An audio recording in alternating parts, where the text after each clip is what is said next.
Hi, welcome to section 5, Behavioral Design Patterns.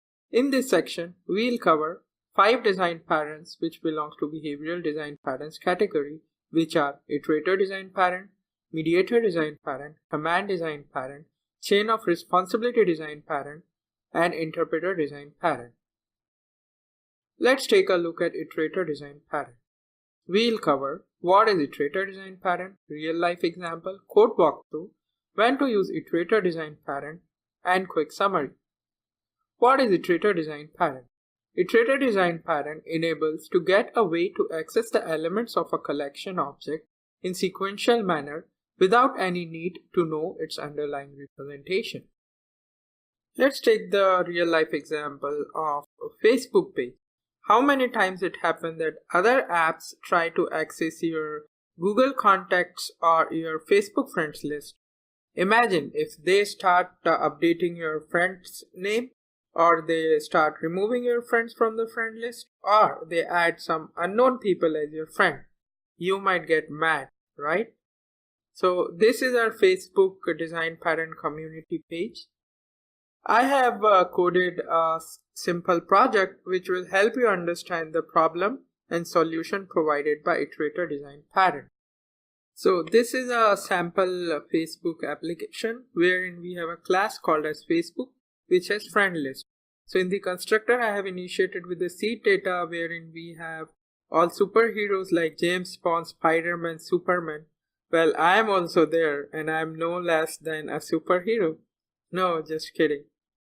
So what we are doing here is we are exposing a getter for this friend list, and then the client is getting a hold of this friend list from the Facebook.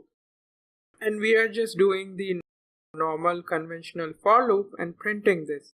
So it looks simple. They're like so far so good. But the problem could arise once someone start modifying the friends list and started compromising. So let's say there is a friend called as Lady Gaga, a person which I don't want. And then if we run it, we see that one more friend has been added in our friend list, which is Lady Gaga, which is unintentional.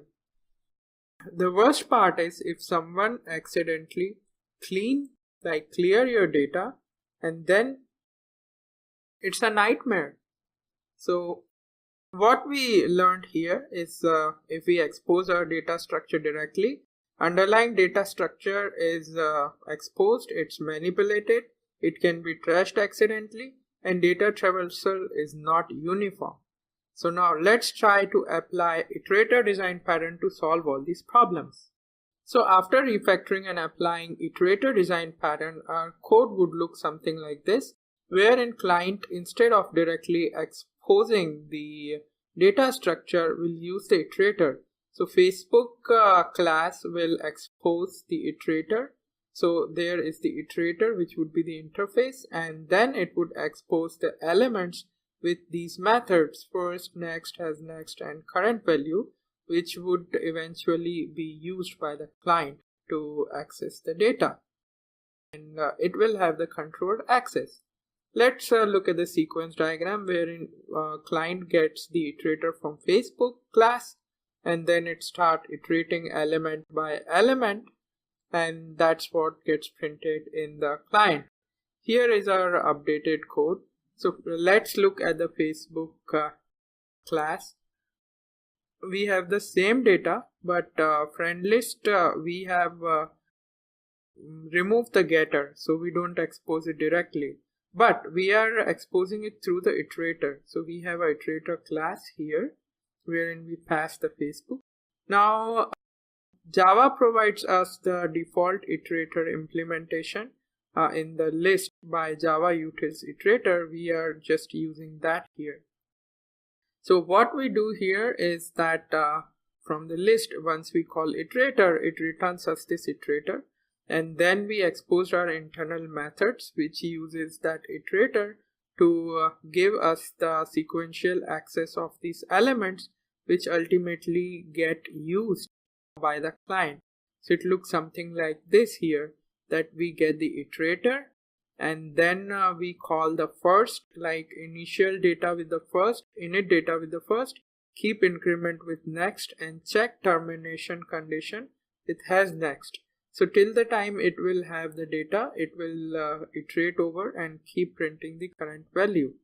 So lesson learned is loose coupling, no need to know or import data structure, data cannot be compromised, provides limited control over data access. As part of bonus example, let me walk you through another iterator implementation, but you need to check out the code and dig deep to understand it better. I'll quickly go through it.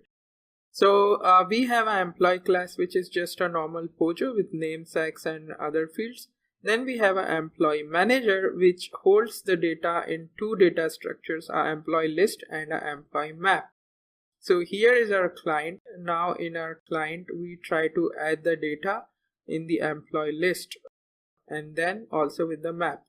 Now employees can be divided in two categories in any organization. And you know what are those categories? The employee which works hard and the employee which pretends to work hard. No, I'm just kidding. They are male and female. So we have two kind of categories for which we have exposed two different iterators. So we can ask manager to give us all male employees instead of providing access to all the employees and then exposing the filtering logic. We encapsulate it here in this method. So what it does is it will expose the male employee iterator, which has the logic of filtering it out. So what it is doing is that if there are any male employees, the sex is male, then it would return only those items. Similar implementation has been done for the female employee iterator. So the basic thing here is that we have different data structures like map and the list, but we were able to expose them as iterator. That is point number one. Second is we were able to encapsulate the logic for filtering. Third is there is a limited control so that the list cannot be compromised. When to use iterator design pattern? When there is a need to take the responsibility for access and traversal out of the aggregation or collection object and define a standard traversal protocol. Iterator pattern is widely used in Java collection framework. Summary: access the elements of an object sequentially without exposing its underlying representation or data structures.